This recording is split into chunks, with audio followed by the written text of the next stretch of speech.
Welcome to Raw Effects, the most delayed podcast in the world, because we're trying to hit every week on Monday. More on that later. This episode, by the way, is titled 999 because I'm German and it's number 9. Hooray! That Hilarious. is the most These are my German jokes. title ever, yeah. Thank you, Max. This is what I'm here for. I'm bringing the jokes. 999, Max. That's all I have to say to you. Yeah, sounds about right. Alright, so you want to hit us with the housekeeping, Ben? Yeah, so sorry guys, we missed last week's episode. It's completely because of me, but I'm glad we missed it because my family actually visited me in Germany. So I absolutely had no time to record because my nephew was here, my dad and mom was here. I was sleeping on the couch for the whole week. From Sunday to Sunday. It was really nice actually to finally see them, but there was no way to record during that time, so I'm sorry, but it was worth. For a second I thought it was really nice to sleep on the couch. I mean, actually it was pretty bad in the beginning, but then later the week I kind of got used to it and it became kind of nice. My body adjusted to the couch. Exactly. I can't live without it anymore.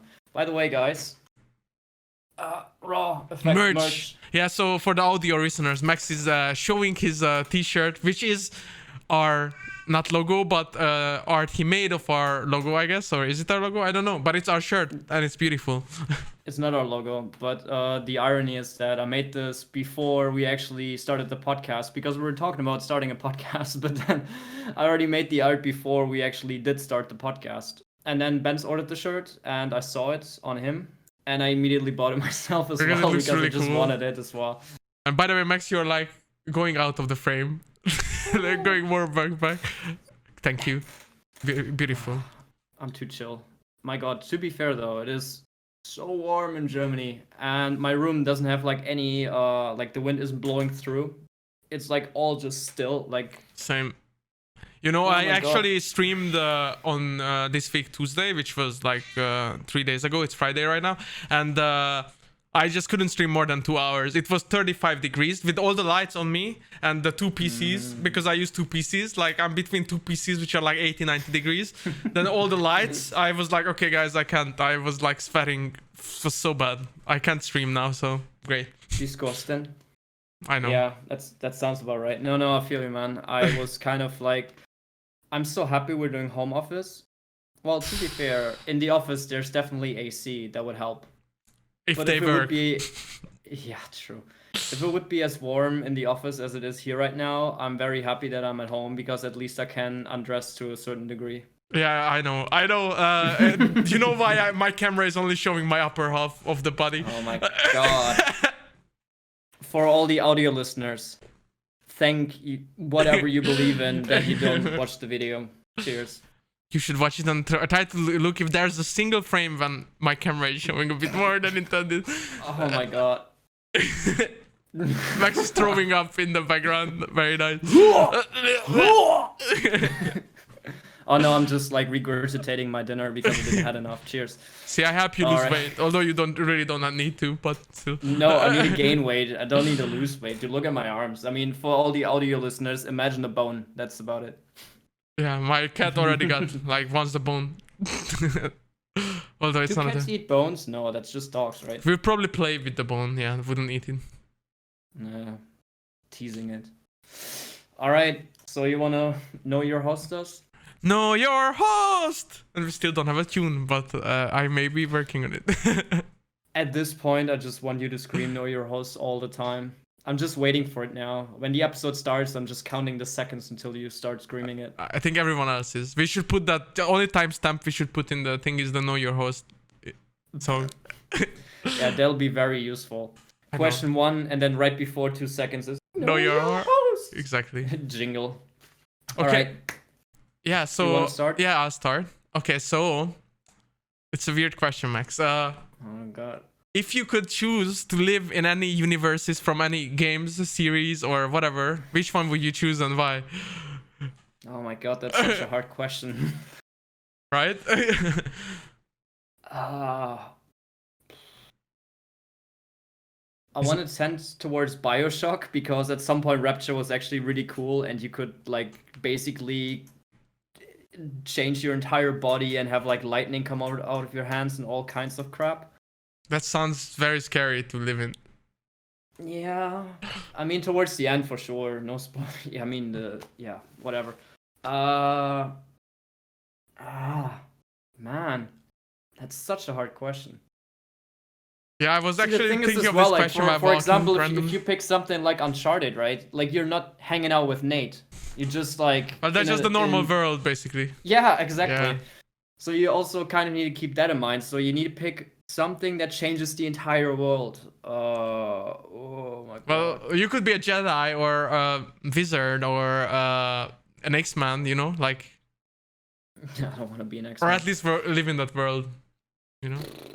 Yeah, I've seen the Marvel Netflix shows. I don't want to live in that world. That seems like too dangerous. The Killgraves will control you? No. Oh god.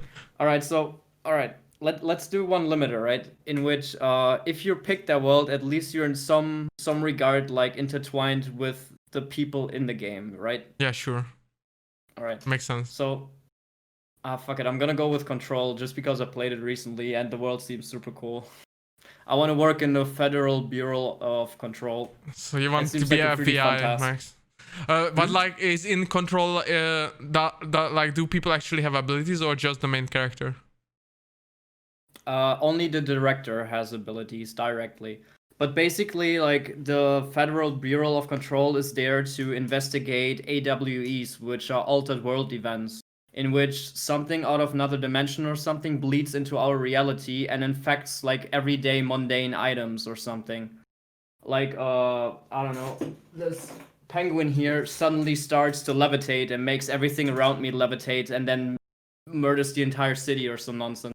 Wow. And they basically have to come in as like a secret government operation and have to like black site everything, take the item with them, contain it somehow, figure out how it works, and then if the only way to appease this item is by having a person sit in front of it 24/7 and stare at it, then they have to take like shifts and sit in containment rooms just to keep that item at peace. Wow, it's like exciting. Really fun and it's total nonsense. It's so cool. Yeah, but if you were like an FBI agent, would your job be to contain these items or what? Yeah, kind of like just investigate, do research, try to find these items as well, because they keep popping up and you hear like these urban legends and stuff, and people also write in and you have to like control the media and like try to figure out where these things happening. It's really cool, man. You're really hyped about this game, I can see. You're happy to talk about it all the time, jeez. Yeah, and like this week as well, we're gonna get into it later as well. There's like a couple of news stories for Control as well, so I'm super happy about this. Well, that was a good answer, I guess. Like, unexpected. Well, I mean, I could have also gone with, like, some complete nonsense. Like, I would like to live in a Spyro world. It seems, like, cute and cuddly and happy. Would you be like a dragon? Or like an egg? Yeah, kind of, why not? Yeah, that's cool. I would definitely choose Harry Potter, by the way. That's just, like, nothing beats that. Yeah, I was about to ask. Like, I had a question prepared, but, like... Alright, so let's change this up a bit. Instead of you living in that world, what character do you want to be in the world? So any world and I choose a character? And let's limit it a bit more since you already said Harry Potter. Let's skip Harry Potter out of it. Okay, then I have to think of another world. Jeez, yeah, it's not as easy, right? Well, to be honest, like, there's an easy answer, which is I would definitely be Spider-Man, because since I'm very young, Spider-Man was always my favorite. I actually made a Spider-Man suit for myself when I was like 8. I actually like cut it out and painted over it like all the web drawings and the whole thing, and it's black and gold, and it actually looks pretty cool for what it was, and I even put it on and ran around with it. So I would probably want to be Spider-Man. Do you still have that suit? Yeah, I definitely have it, but it's in Hungary. I think I have a picture a few years ago when I put it on. It's very small now, but... Yeah, no shit. You made it as a kid. Yeah. Have you considered just, like, framing it? Like, folding it up and then putting, like, a glass in front of it and then just frame it? It's a good idea, yeah. So, I didn't want to get into this because I didn't put it into the news, but news came out this week that the Miles Morales game that's coming out for Spider-Man, right? Mm-hmm. Spider-Man Miles Morales, literally. Apparently Miles will have a full story arc in the game. And it's so non-news that I didn't include it. But how is that But I even just used? want- It's his game, no? Like, I'm confused. That's what I'm like trying to figure out as well, because you seem one of those people who's just confused with this game. Like everybody thinks it's just like DLC, but it's not. It's like a proper game. I spent like 20 to 30 hours in Uncharted Lost Legacy with all the trials and difficulty modes and all the stuff. Like I just can't understand why people have a hard time wrapping their heads around the fact that it's a full game, guys. You get an entire open world, you get more abilities, you have a different character, and you get an entire narrative. Like, what's the deal? I don't get it. Well, but if you look at the Spider-Man DLCs, they all play in an open world and you have a narrative and everything. Yeah, but they use the same map though. And in this one, you're It's not gonna be New York or what? No, you're only in Huts. No, in Somewhere else. You want to remember? what's the top part of Manhattan called? No Something idea. with an H. House Kitchen? No, that's Isn't that the top part? No, that's not the top part. That's not the top part at all. Well, that's the only thing I know with an H from like the Marvel. Well, it doesn't matter, but like if it's a full map, yeah, I guess. But Yeah, even like... if they announce it, they have a chapter about Miles Morales. They have to announce it, then it's weird. Like, why do they even need to announce that? Like, isn't it like obvious? You mean the story arc? Yeah, I don't understand that news. That makes no sense to me either. It's like, what are you doing? Of course, he's gonna have like an entire narrative in this. Like, it's his story. Yeah, like it's like saying Spyro has some lore about like some story like you, like yeah. Spyro has a story about Spyro. Yay. So Hudson, oh my god, I forgot again. Harlem, Jesus. Harlem, yeah. You're only gonna be in Harlem Luke in this Cage, game. hell yeah. Yeah, exactly. So you're gonna be in Harlem in this game, and I think you're only gonna be in Harlem. And in the Spider-Man game, Harlem was part of the map, but obviously it wasn't as detailed, because if it is as detailed as real life, then you're gonna swing forever just to get from A to B. True. So this one will be way more detailed, I would assume. So if you buy this game, what I'm guessing is that Harlem in that game is part of the overall map of Spider-Man 2. Or they're gonna focus on a different district. So you only get like oh my god. Yeah, you only get like Wall Street till Central Park or something. Well, I mean, if it's a very detailed map and it's just one district, that's still very cool. We'll see how big the game is. It's gonna be great. I think there's gonna be way more detail. You can go into way more apartments and stuff. You're gonna get new missions. You're gonna get new abilities. The story will be way more focused because you don't have that much space to swing technically.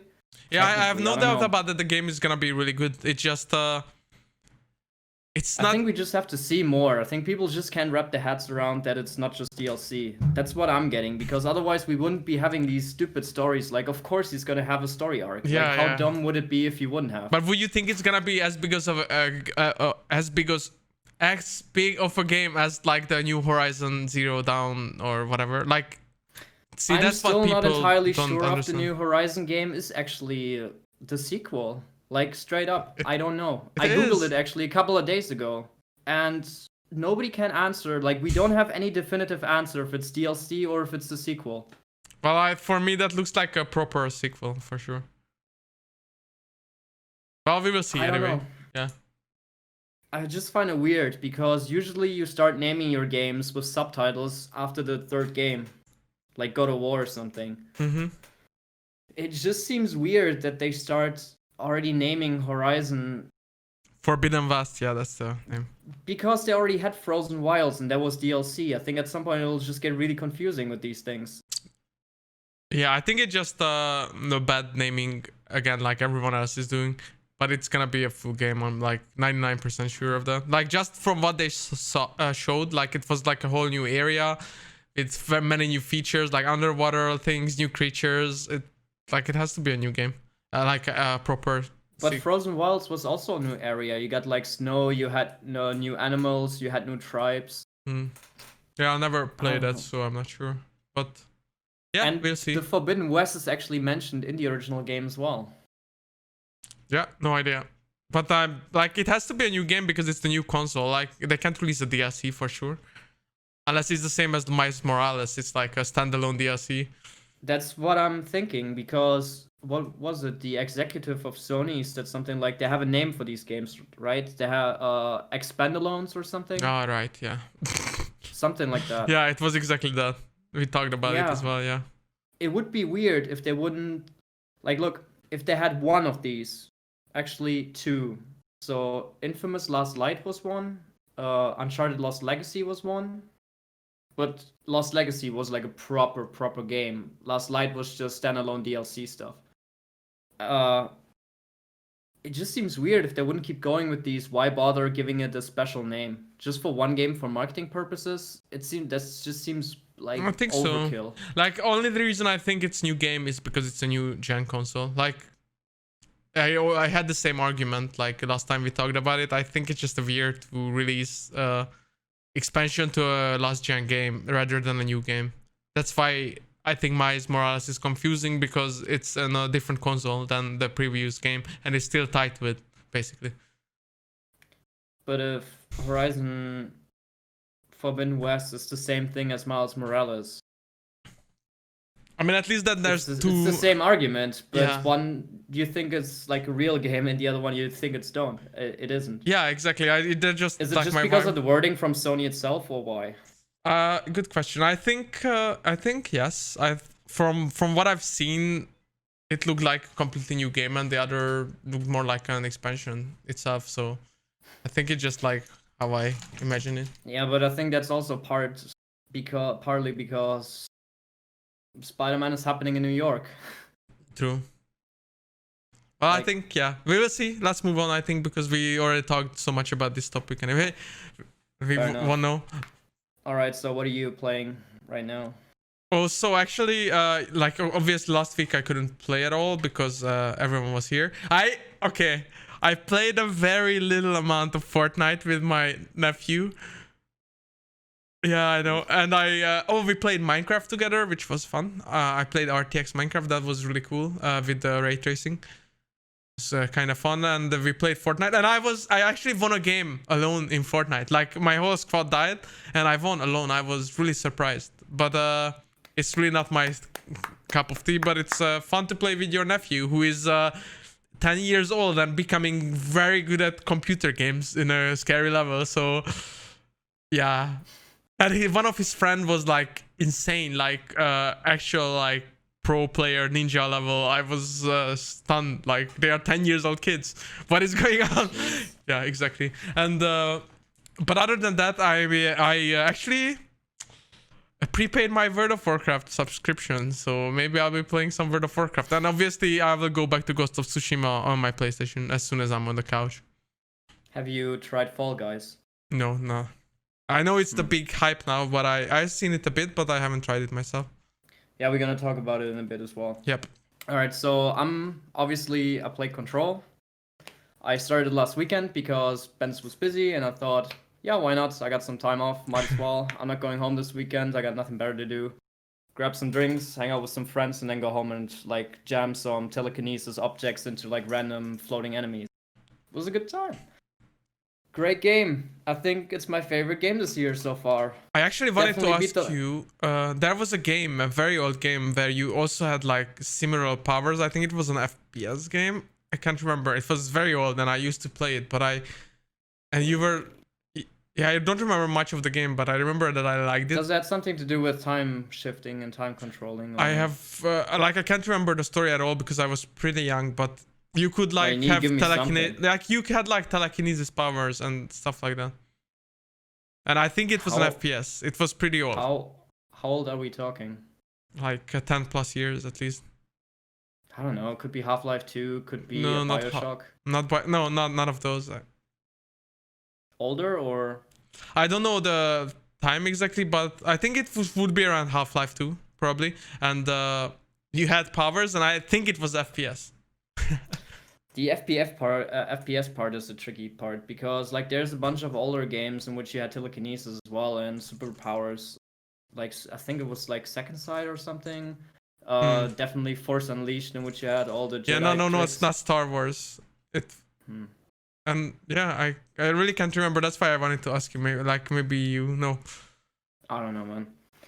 Like there was definitely a game. Telekinesis is a great power, and if it's like done well, it feels awesome to pull off.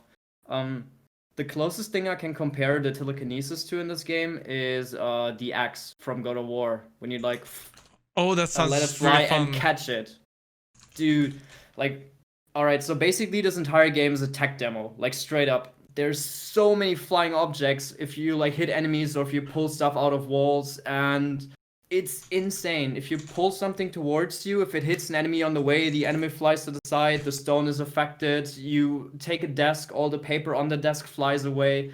Sounds really It's fun. insane. You can even take like machinery and throw it into like walls, and the walls start crackling and hit the enemies behind it, and all the stuff. You can float around. You have like shields. That sounds really fun. Okay, I found the game meanwhile, by the way. Oh, It's what is called it? PsyOps Oh yeah, 2004, so it's 16 years. PlayStation 2, man. Good Or is it times. PlayStation 2? I can't even remember, but I really like that game. It has 8.5 score, so it was pretty good. Yeah, Is it first person though? No. I don't. Is it? No, it's like very close third person, I think. Okay. 2004. Yeah, that's Resident Evil 4 times. If you play the think- PsyOps, guys, leave it in the comments below if you have nostalgia from hearing this. I'm not sure if there's gonna be a lot of people for that game. It seems pretty famous, actually, I think. 97% liked on Google. 85% Metacritic score. It's not bad. I don't know. The general rule about games or IPs in general is like stuff will never die and will be regurgitated until you're sick of it. And so far, we haven't heard any remastered sequels or anything from this game. So True, but it may come. I mean, 2004 is World of Warcraft time, right? And that the game is still running. I think that's exactly 2004. Isn't that crazy that the game is like still top seller for 16 years now? It's still Guild good. Wars 2 is still running as well, right? Yeah, but I think it's way less popular than WoW. And Yeah, of also it course, doesn't but have still. monthly subs. Like WoW, you have to pay monthly, and for that you don't. Yeah, all of these MMORPGs and stuff, they just keep pumping up money. Yeah, it's like like an endless bag of money, basically. It's great. Kind of. Yeah, good times though. I can wholeheartedly recommend this to anybody. Like literally, this game is a ton of fun. Just give it a couple of hours. I would say like 2 or something until you get the first couple abilities, and then it becomes really, really, really fun. Great story, art design is amazing, soundtrack is awesome as hell. Game is so much fun. I platinumed it. I finished the first DLC 100%, and I still want to go back. Every time I see a trailer or somebody like throwing an object, I just want to go back to this game. It's like, oh my god, it's so good. And Remedy did such an awesome job with this game. Insane. Yeah, I will get the Ultimate Edition on Steam. I'm on the fence about it. Yeah, we're gonna talk about that. There's some issues with that edition. Yeah, and Remedy already said, I think last week, because we didn't do last week the podcast, that they're working on a new AAA game which is tied into the Alan Wake and Control universe. Because if you didn't know, Alan Wake, Control, Quantum Break, and Max Payne are all connected in the same universe. Oh, I actually played all Max Payne games, so. Yeah, it turns out Max Payne is actually just a video game inside the universe of the other games. For real? Yeah. Oh my god, that's weird. But yeah, Rockstar retains the rights to the IP, so Remedy can't do anything with it anymore. And Microsoft retains the rights to Quantum Break, their last game before. Yeah, that wasn't Control. as good as well, right? No, it didn't get any good reviews. Like it was super mediocre. It was kind of like The Order 1886, but the story was super interesting. The visuals were great. It had like real like, actors in it or something. It was interesting. Yeah, they had this structure in which you play for a while, then you get a cutscene in game, then you make a choice, and then you have to watch like a 20-minute episode, like television episode, and then you start playing again. It's actually really unique, but I guess it didn't really work out because no other games do it since then. Yeah, the idea was based on the Xbox One, because the original idea was that it was the one home system that you need for everything. That's why it was called Xbox One to begin with. And do you remember it had to be always online? The emphasis was really big on like streaming services and all this stuff. And they just removed all of it because it didn't work at launch. Yeah. So this was just like part of it, like part of the old guard that just died. Because the console didn't sell well. There were like a couple of games that really suffered because of it. Like Quantum Break was one of them that just didn't sell really well because the Xbox wasn't doing well. Sunset Overdrive on Insomniac did really, really bad. That was a great game too, right? I heard really good. Yeah, Sunset Overdrive is awesome. Yeah. I love Insomniac. They're the people behind Spider-Man. That's basically the basis of the Spider-Man game. Titanfall didn't do well. I think as a launch. Yeah, but Apex did really well after Titanfall, I guess. Yeah. Yeah. Like I said, great game. Can only recommend. And then I played Until Dawn. Oh, really? From Supermassive. That's pretty old at this point. It's a pretty funny horror story, but it's better to play with other people. Is that the old one or the new one? Or what is the new? The new one is Man of Medan or something. It's from Supermassive. You're right. And there's supposed to be a new one coming out this year as well. They're like doing this horror anthology now. Yeah, I thought Until Dawn was actually better than Man of Medan for some reason. And like I didn't play it, but I watched it. It was kind of fun, like a little horror movie that you play. I think Man of Medan got worse reviews than Until Dawn. Yeah, I think Until Dawn was better. Like Man of Medan. I haven't touched the second one. All I can say is I hate David Cage games, and I can't deal with this Quantum Dreams bullshit anymore. I had to play Detroit because my ex started the game, and I wanted to get the platinum, which I still don't have because I still have to play this game like one more time just to get it done with. But holy crap, I can't deal with this shit. Yeah, I can understand that you wouldn't want to replay it, but I even like the first playthrough in Detroit, I enjoyed a lot, but then I wouldn't want to play it again because there are very tedious parts that are very slow, and then you have to go through this gameplay, which is not really gameplay, like walking around, looking at stuff, which is super boring and annoying, but you can handle it like once, I guess. See, the thing is that Detroit knows what it is, and it doesn't give you like any gameplay. It's just visual flair, like constantly. That's what makes it kind of fun. And the actions that you can take by finding things makes it way more complex than Until Dawn. The annoying part of Until Dawn is that it's like third person, and it feels so much like Resident Evil halfway through this game, like Resident Evil 1, 2, and 3, and Code Veronica, in which you have like just these tank controls, and it's so beautifully rendered out. The characters look awesome. They look straight out of a Resident Evil game, and they just keep teasing you because you can't shoot shit. You have all these, you walk around with a machete, with a gun, and with a light. There's a whole bunch of weird shit going on, but every time you engage anything, it's like it's scripted, basically everything. Yeah, exactly. So you don't really play the game, but it's like you have scripted scenes where you go from one to the other, basically. It's a glorified cutscene, yeah. Yeah, but I enjoy those kind of games. It wasn't that much fun. I started playing it with my housemate, and she just quit out of it like halfway because it was really boring.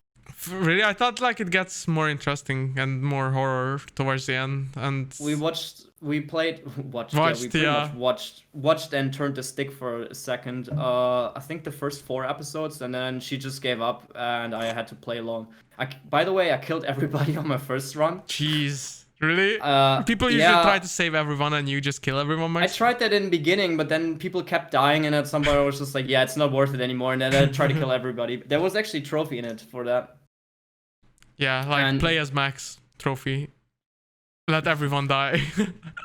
Well, I try to keep them alive, but for some reason I made like terrible mistakes like earlier, which I didn't realize. Like, for example, in the first episode, you can shoot a squirrel, and if you do that, a bird scratches your eye.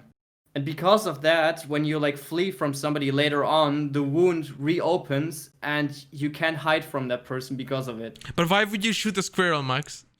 I didn't. My housemate did. I told her no. What? Really? I know, right? Oh my god. But she didn't hit the bird with the snowball. It's so gross as well. Like the gore in that game is crazy because they show you every death like close up, straight up. Even the squirrel, like when he gets shot, it just like zooms in on the head. It's like so What? gross. It's really disgusting. I'm kind of like gore, so that's nice. Nice. I don't mind. It's just it's hardcore, man. I didn't expect that. I mean, there has to be something interesting in that game, so there you go. Blowing brains is fun. I mean, the game isn't that bad. Like the story is fun. I would just rather just spend like 2 hours watching a dumb horror movie than spending like 6 hours mind-numbingly like hovering my mouse to the left or to the right.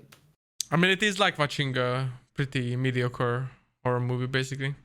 I know. That's why it's so frustrating when you're like in an abandoned asylum or something and you have like this third person view of like a character in a tank top just walking around with a lamp and a shotgun and you know that you can't shoot shit.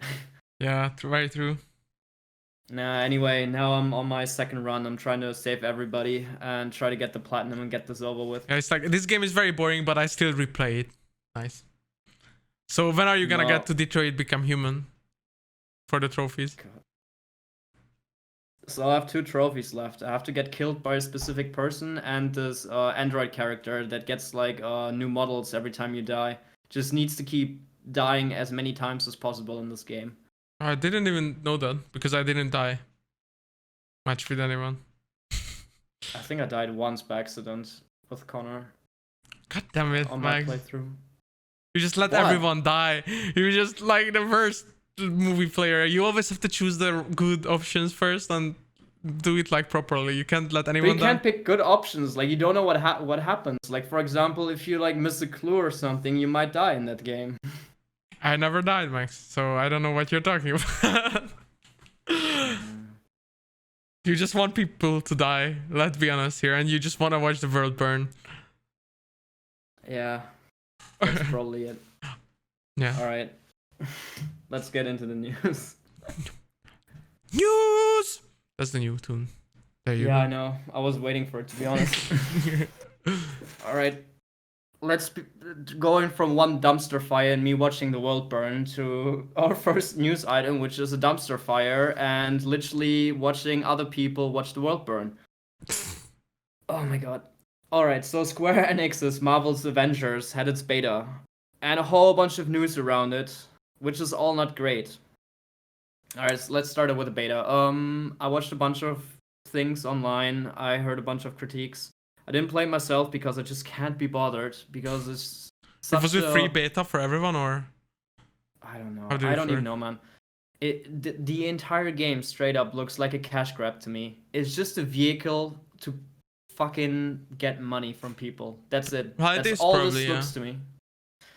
If I had to guess, I would say that Crystal Dynamics actually had a really cool idea for a single player game, which you can see like in the prologue, which is super linear. It's the tutorial before the game actually starts with all this stupid war table and chimera bullshit. And it looks really dope and fun. And then Yeah. they shoehorned like all these microtransactions and costumes and open world and games as a service bullshit into this game. Yeah, somehow And it so reminded me they of just- Anthem, actually, how it was like this is AI with like a lot of health that you just have to like kill with your team like Exactly. super long and stuff like that. It Dude, I reminded- couldn't agree more. This is such a corporate cash grab. I can't deal with it. I just want to like burn every article I see about this game and every ad. But at least it's a bit interesting because it's a Marvel game which we haven't had in a long while, right? So you have all the heroes and they look cool and you can play with them. Didn't we get Marvel Ultimate Alliance 3 or something on like Switch? That was also not great. Yeah, those couple, games 3 are years always ago? pretty bad, to be honest. No, the first 2 were actually really good. On like PlayStation 2, I think a lot of people have really fond memories of this game. Well, I played some and I never liked that. But I liked there was an MMO. I think that was DC. That I liked that one for a while, but it closed down. Yeah, I think it was just straight up DC Online. Yeah, DC Online probably. That closed down though. It was fun with friends, but like, at least it's a Marvel game. It's probably a cash grab. It may be fun for a while, but it probably gets boring pretty quickly. There's not much content in it, I guess, and it's all focused around like skins and like just this. Yeah, all right. So let's go through the beta impressions. Basically, Yeah. it's a mixed bag. Some people they like the game for what it is. They like the hub, which is a broken down helicarrier, the Chimera. They like some of the characters because I think Black Widow is a fan favorite because she's so quick and shoots weapons and is very unique. Cap was fun to play with combat, although they didn't get to play a lot of him because he's only in the tutorial. I think those are the most fun characters. Then Iron Man and Thor are really hard to control because of the Flying, stuff. yeah. Yeah, which seems to be really, really terrible in this game, especially like in closed environments because you just can't control them. And the Hulk just feels really sluggish, apparently. I mean, it's the Hulk. But is this game coming to PC as well? Because now this was only on PlayStation, right? I think this beta was only I'm 100% sure it'll come to PC. It just seems like that big of a cash grab that they probably will go on everything at once. Yeah, that makes sense. And yeah, I mean, the controls on PC would probably be way better because you don't have to mess around with the controller. And I looked at some Iron Man gameplay and it looked fun, but I agree, it's like yeah, you are in these closed spaces and you just have to fly around, and I think it makes it really hard, especially with the camera, that you bump into everything. The issue is with Iron Man specifically that if you're in flight mode, you like fly like this. For the audio people, you fly straight, but you still have to aim. Yeah, and like Spirit Bomb with Doku, really your hands are tricky. Out. And yeah. Yeah. I don't know, same for Thor, even worse for Thor, because you also have to do crowd control and rain down the hammer from the heavens and shit. Yeah, I don't know. They're gonna add more characters, which we're gonna get into in a second, but yeah, mixed impressions. Some people like it, some people hate it. The real question is like, for how long can you do this without getting bored? Because, however, we forgot one character.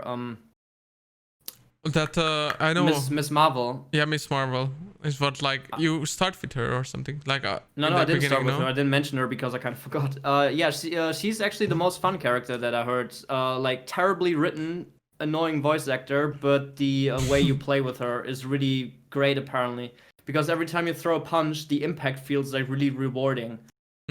Like I said, the same with the telekinesis in Control or the axe with Kratos. It just feels so good and so responsive. Yeah. So she's kind of the character that has like the best gameplay, but is also the most annoying character, what I heard from a lot of people. Yeah, so but this game is gonna be focused on multiplayers, right? Like not on the single player story extract, but more on multiplayer, and I guess it will shift into like Destiny kinda model as well. Well, so you have the tutorial, which is only single player to get to know the characters. Then the game begins and you play as Miss Marvel, who's trying to get the Avengers back together to fight AIM, which is basically taken over. Dude, they spoiled the entire narrative already. Like every trailer that they put out, you already know what's gonna. Yeah. Like I already know the ending of the entire game. They didn't try to hide it much though. Like. Yeah, but is that great? I don't know. I don't know. Yeah, she's trying to get the Avengers back to like fight against AIM. And then you're on the helicarrier and have to do like story missions. And then you have like specific missions that you have to do with these people and like specific sectors. And you do fighting and whatever, crunch a bunch of people, go to the AIM tower, download some discs, get Jarvis back, whatever. All of these are like story related and you can play them all. But then you also have the war table, and that's like the online missions in which you like team up with other people. You have always the team of the normal Avengers, so there can't be 2 Iron Mans in one team, there can't be 2 Hulks, so you all have to like play a specific person. If you don't have enough people, then the AI takes over, which seems to be working fine, so that hasn't been an issue till now. But there's like still a shit ton of glitches in this game, but this game is also out in like less than a month. I mean, it was a beta, right? I'm surprised how much things they put in the beta. Like, it was an access to a big portion, actually. To be fair, beta nowadays just means the full game. right before launch demo. That's it. Yeah, I totally don't like that because they don't even have time to fix anything. Like usually like the betas happen and then there's this list of issues and then they release the game in 2 weeks. That's exactly what I'm saying. Is like why call it beta? It's not. It's just technically a demo, so people get hyped for the game. Kinda. Yeah, let's talk about the day one DLC, by the way.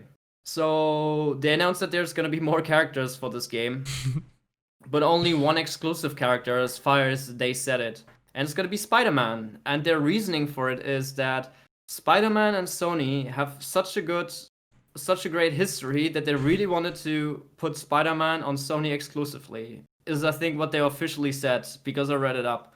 And it's like the dumbest shit ever. Because Yeah, it's Square Enix terrible. can't just say like, hey, Marvel and Sony just fucked us and we can't say anything bad about them because they're funding the game. So we're stuck with this super terrible press release and we kind of have to eat shit for it. And all the people boycotting this because for obvious reasons, because Spider-Man is like the most famous Marvel character and everybody who isn't on PlayStation can play him. Yeah, I It's mean, like it's the really annoying dumbest for me. shit ever. I mean, both things are dumb, I guess. Like, I understand people being very upset. Like, they shouldn't have released the character at all. Like, they will get like backlash. That's They it. already get backlash, and the irony Yeah. is that Square can't do anything about it because it's all like contractual shit from Disney and Sony. And nobody's attacking Sony and Disney for this. They are only like shitting on Square, and they can't do anything about it. Yeah, but It's like, so who's funny. this? Like, wasn't it their decision to add it to the game? Like, No. like, You really think that game studio is gonna be like, oh, we're gonna just really want that money, so we're gonna. Oh no, wait, it's free, so it doesn't give them anything. It's just bad PR. Why would they make? yeah, this but like move? then, like, why would they agree to a contract that they have to put it on only one console? Like, they already knew that this is gonna happen and it's gonna What do you mean fall on them. contrary? Oh, Like, so why do they put it in at all if they are not like required to put it in? And if they are required to put it in, why do they agree to that in the first place? That's the pretty main sure- question. I'm pretty sure Marvel came down and said like, "Hey guys, we want this character." Or Sony came to Marvel and said, "Hey, we want this character." Marvel didn't think anything of it and said like, "Oh, we're making this game. Just make this character." Well, if it's that simple, I'm not sure. Like, we would have to see what happened in the background to. If I had to guess End up in personally, I that. would say that a bunch of management people who don't know anything about the gaming industry, like they usually do, came down, said, "Oh, on our number sheet, it said that we need this character in this because marketing reasons for this and contract of this." And everybody at Square said, "No, can we please not? This is gonna like fuck off everything." And people in marketing were like, "Nah, it's gonna be fine. It's gonna be great. It's great marketing for us." I mean, they were in the news, so it worked out, I guess. We are talking about it. Great marketing. Yeah, every time you were mentioning news is a good time. Exactly. Like, we wouldn't mention the game right now, or maybe we would, but we wouldn't talk this much about them, so it works out. Yeah, but we would have ended it at the game is mediocre, take it or leave it. Now they're just total assholes, and it's getting even worse because it turns out they also have like exclusive Intel and Verizon costumes and skin in this game. Okay. Jeez. So if you like subscribe to a Verizon or Intel or something or buy products from them, then you get like codes and you can get Captain America instead of his red, white, and blue gown. You can get him in Verizon costume, so you can show the entire world that you're a Verizon customer. But I feel like that's less bad as like having a character. Like, okay, they Yeah, have like a that is promotional less deal bad. with That is like definitely someone. less bad, but it's still such a corporate. But I feel like a shit lot of move. games actually do that. Like, if you buy Monster or whatever, then you get a skin in the game, right? Or by Fortnite, like you can have this Star Wars character if you buy that pack, whatever. Like, it's just some small deals with special companies. I'm more guess. okay with that than like releasing a character exclusive to people, but because at least everyone can get this if they buy the products or I'm not sure participate if in the that makes it promotion. better or not. I think it's still pretty terrible. I'm not sure. Like, it's exclusive skin, but everyone can get it basically. But you just have to spend money, so it's. You know what this feels like to me? And we're gonna get into this like a bit down the road because I got some thoughts on this as well. So, have you played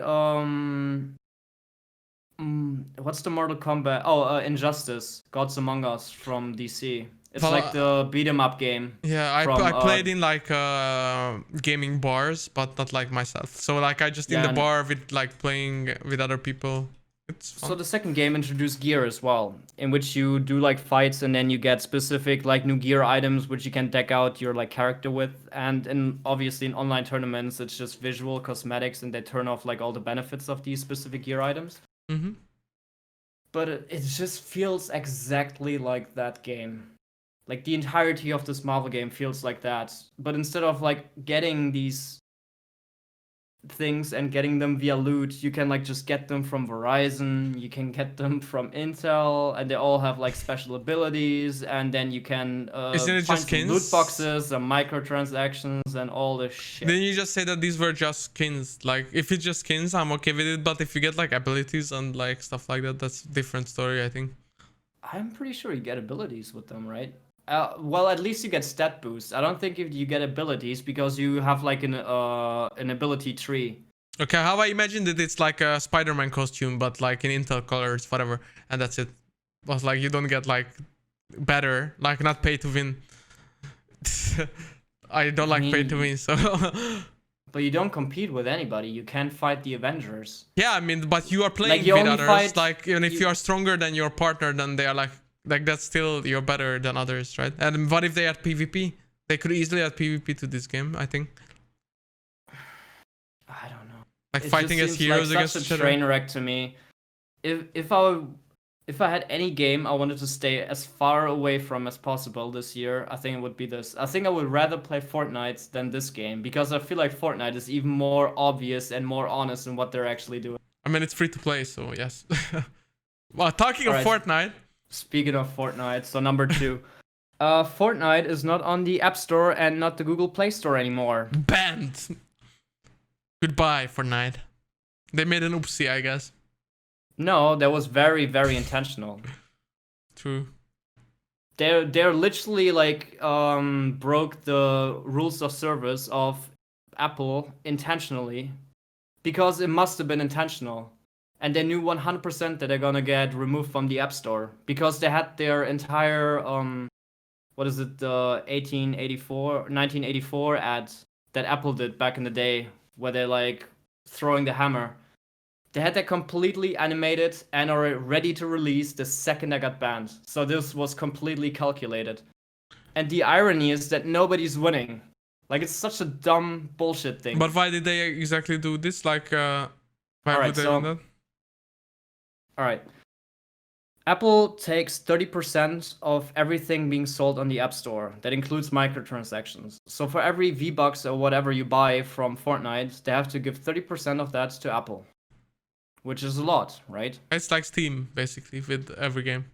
Exactly. Because Apple is owning the App Store and they're giving them the platform to sell their game. That's the point. Exactly. And Fortnite says that is too much. So what they did is they opened a store in their own game, which you can buy directly without buying stuff via Apple. So Apple doesn't get any of the revenue and they're selling the stuff on their own. And the thing is, this was back in the day normal, before Apple regulated it, because all these microtransactions games went completely overboard and they got a lot of pushback from parents in which their children spent like $2,000 or some nonsense. Oh yeah, that was in the news that some people spent some crazy amount of monies.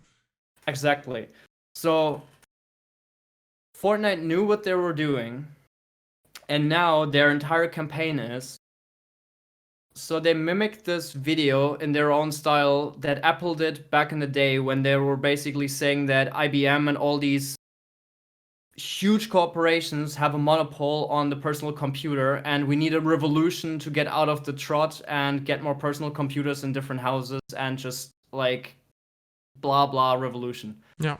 So now Fortnite copied the entire ad in their own style with a character throwing like the piñata hammer or whatever into the screen as well, and it says, "Don't let 2020 become like 1984," the book by Conwell. And then it says "Free Fortnite," like it's this crazy movement. And what it boils down to is Fortnite just doesn't want to pay the 30% to Apple because they want to make more money. But Apple takes those 30% because they have a monopole because they want to make more money. So it's Mega huge corporation wants to make more money. Mega huge corporation wants to like shit on them and try to change the rules so they can make more money and don't give too much money to Apple. So it's literally just about money.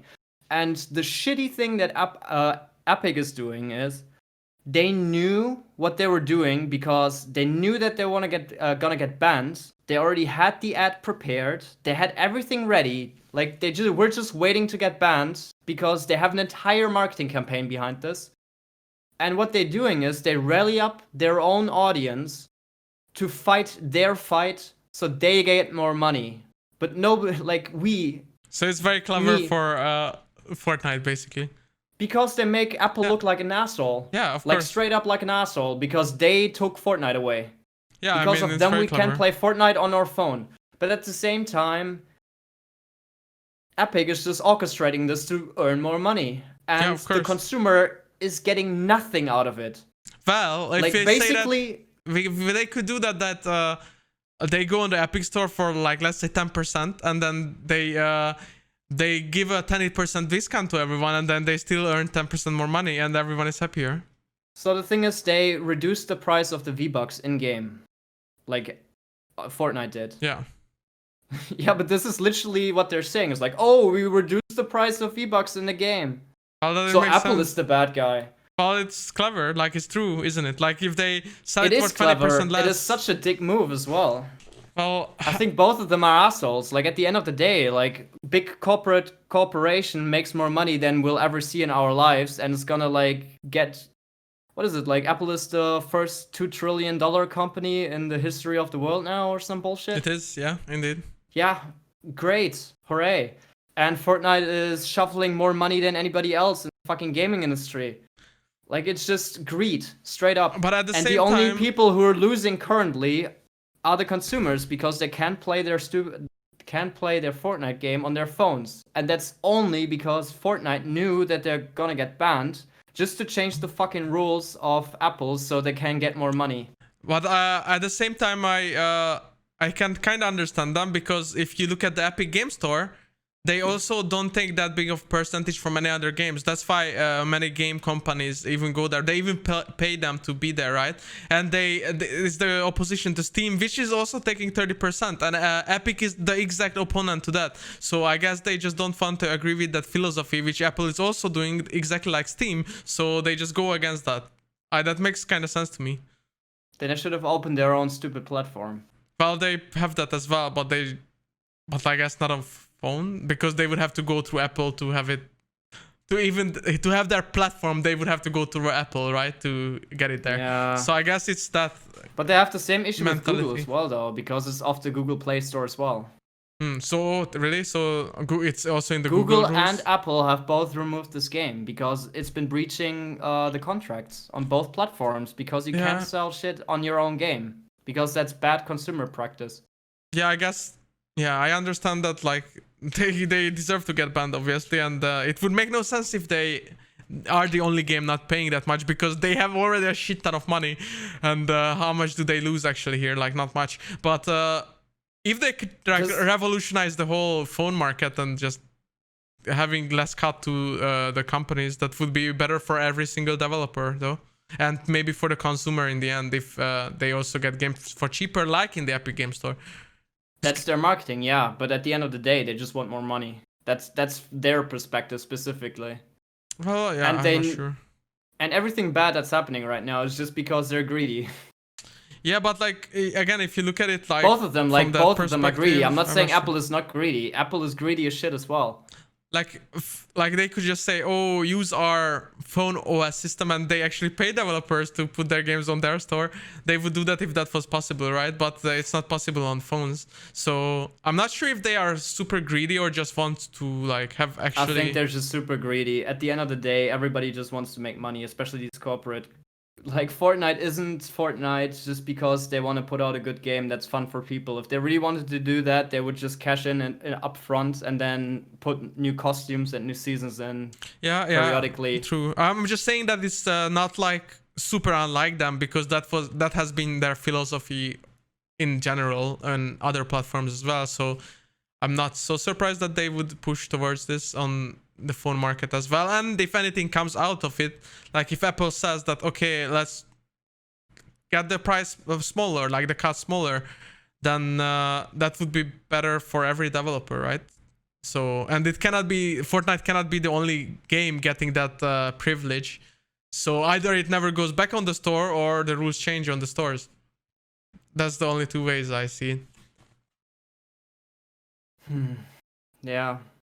I wonder if Apple gets enough backlash from Fortnite that they're gonna put it back on the store. Do we know how many players were using mobile devices for this? As their official press release said, over 1 billion people are sad right now because they can't play on their phones. Okay, now imagine that you are a Fortnite player, but just on mobile, and you spent like thousands in the game or whatever, because you can spend a lot of money, and now you're just banned basically because you can never play again because it's the gun.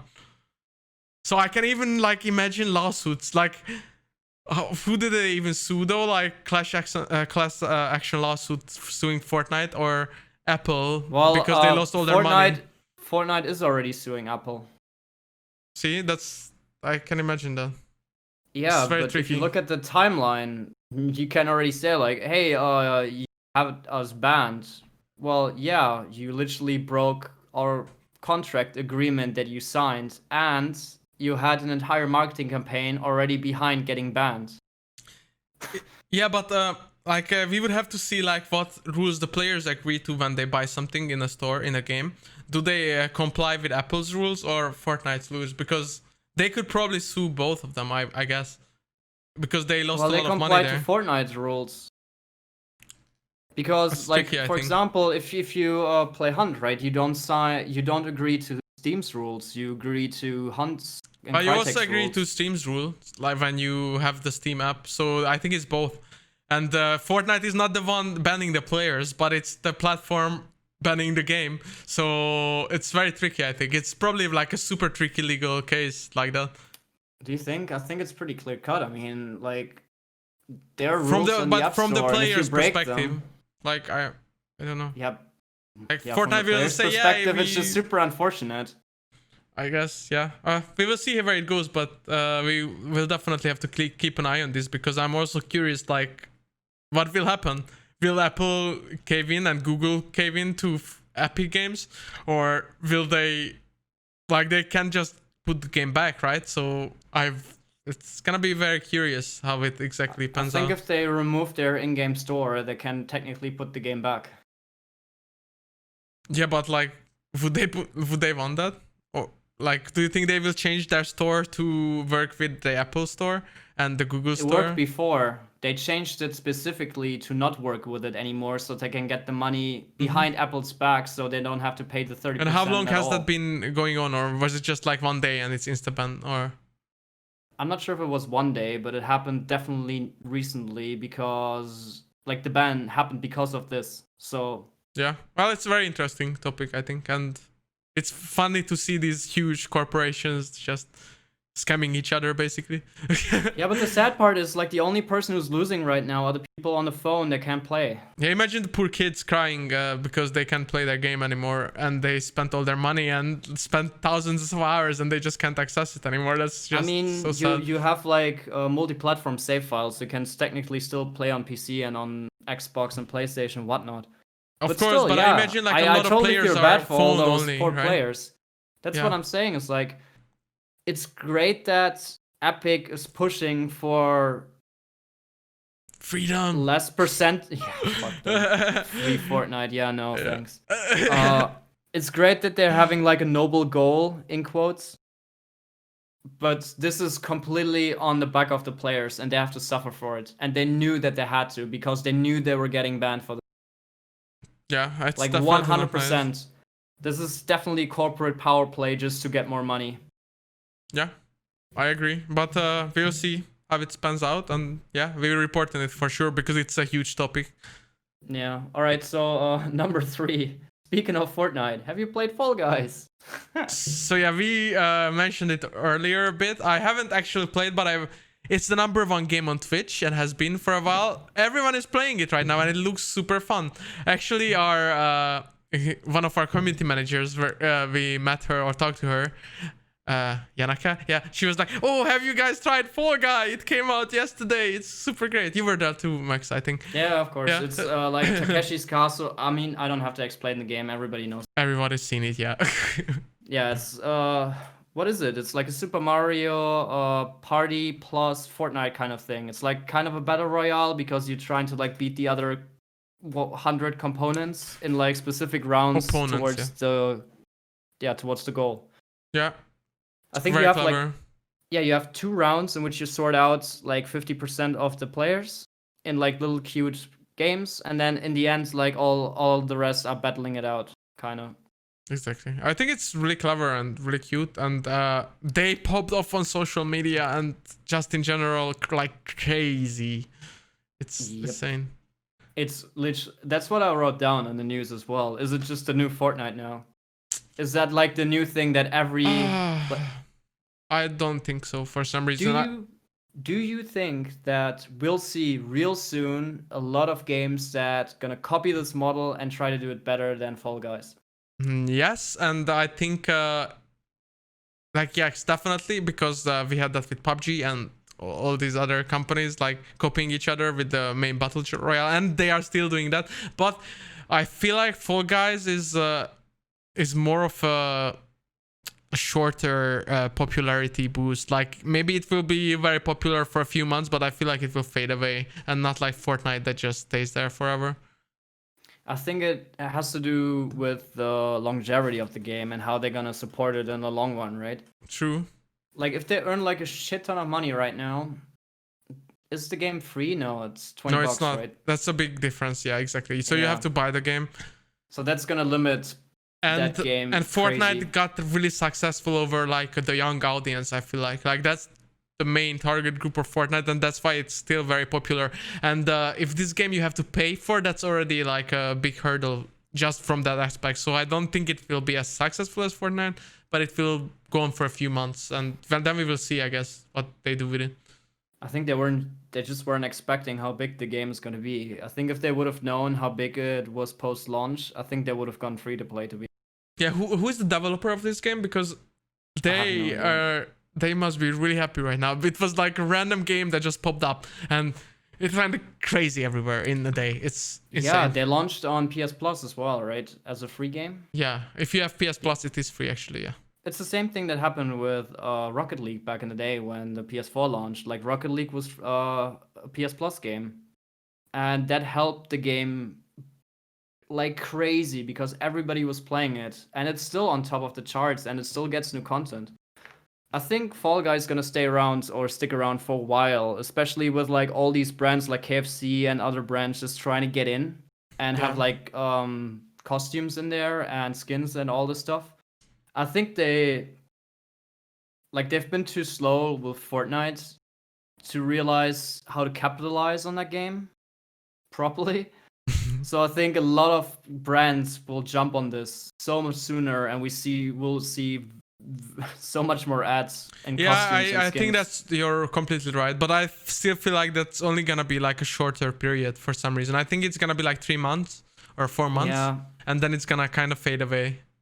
If it's a smaller developer, I can totally see that, because Epic just has the bandwidth to like support new content constantly because they have so many teams working on this thing. I mean, they could hire like people if they get like so many like bigger companies getting in there with ads and but the thing is like you know our company with onboarding, right? Like that's a process that takes like a while. Like not months or years, but if you hire new people, you can't just set them down. You need to buy like new equipment for this stuff. You need to expand your studio space wherever you're working. During the Corona, that's even harder. Like just logistic wise, they can't just hire like 100 people to work on this without like any plan. They also need like marketing people. They need to figure out how to strategize, what to add. Yeah, especially if it's not a big company. Like I'm not sure again, like who even made this game, but if they are a smaller company and now they suddenly have to expand out of nothing, that is gonna be really tricky and really difficult. But if they are already like a bigger dev, then I could imagine it being quicker and more smooth. that's also really risky because I know a couple of companies that just expanded like crazy Mm-hmm. beyond their own structure. And the thing is, if you don't get the revenue, let's say this thing is popular for like 3 months, right? If it's So, not popular afterwards, you sit there with 200 people and you still have to pay them. And yeah. then the question becomes, this doesn't support us anymore. We need something else. And then you start making that. And at some point, the money that you earned through Fall Guys is going to be gone. And if you don't have any new thing then or can present to any investors, then you have a real problem and a lot of layoffs and a lot of drama. Yeah, I guess So this is very frequent in this industry and also like movie industry and stuff. Like you just have to continuously push out stuff that actually people pay for, and if you expand, then you have to keep up your whole group, your bigger team, and it's a lot of insight you need to be able to make the decisions business wise to like afford it and plan ahead, because it's just hard to tell how far this game will go, really. all right, so the studio's called Mediatonic, and they have been working on a couple of games. So Fall Guys is their newest game. They were working on the Gears pop, like pop figurines, Funko Pop game. Okay. Then they worked on Lights Camera Murder, which is a Mm. Switch game and on Steam. Seems like a visual novel. And they've been having a lot of studios actually. They have one, two, Games, you mean? three, no, four. Oh, they Four have multiple studios. studios. Okay. Yeah. Interesting. Well, then they are probably like already familiar with like bigger companies. It sounds like they are pretty big, and I don't know how would those games need that many studios, to be honest. But yeah, maybe they can support it properly if they could already Yeah. like keep those studios up.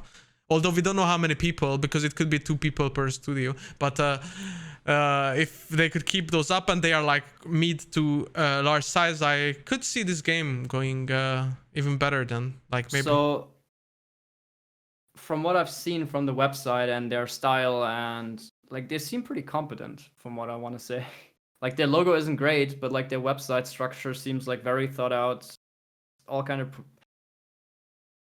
I want to see where this goes in like 3 months. Yeah, That's it. I just see. I really hope for them that they can keep this up and that this is gonna be great for them in the long run. Yeah. And that they gonna hire people, already have like a production pipeline down, see how good this is doing, already hiring people and already planning out like new challenges and stuff. So every like 2 months you get like a completely new Takeshi's Castle course. But they must kinda. be doing that already. So yeah. But Yeah. talking of game popping on Twitch, Dr. Disrespect is back on YouTube. Disrespect. Dr. Disrespect, and no, it's not just him actually. Shroud is back on Twitch, or also it's brand new news. I think he streamed yesterday for the first time.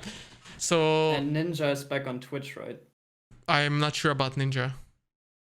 I know that Shroud is back, and the Doc is back on YouTube, and Shroud on Twitch, and Doc broke all records on YouTube.